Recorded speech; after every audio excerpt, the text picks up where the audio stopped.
আজকে কিন্তু অনেকদিন পর চলে আসলাম মধ্যমগ্রাম স্টেশনে, মানে উজ্জ্বলদার ভাই আবার সেই বিরিয়ানি খেতে চলেছি। প্রায় 4 থেকে ধরে নাও 5 মাস আগে কিন্তু খেয়েছিলাম।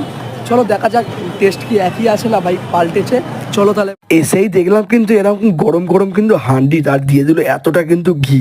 ভাই সত্যি কথা বলতে কিন্তু উজ্জ্বলদার বিরিয়ানি একটা আলাদাই কিন্তু গন্ধ বার হয়। এই যে দেখতে পাচ্ছ এখানে কিন্তু এটা সার্ভ করছে, মানে যারা খাচ্ছে। আর এইটা কিন্তু মেনলি পার্সেল চলছে, এই হান্ডিটাও প্রায় শেষ। আর দেখতে পাচ্ছ ভাই পুরো ঝরা ঝরা রাইস, এই প্রায় সত্যি কথা বলতে 4 থেকে 5 মাস পর মানে খাচ্ছি। এই যে এবারে কিন্তু আমাদের বিরিয়ানি চলে আসলো, জাস্ট দেখো একবার, এই যে কিন্তু চিকেনটা জাস্ট দেখো।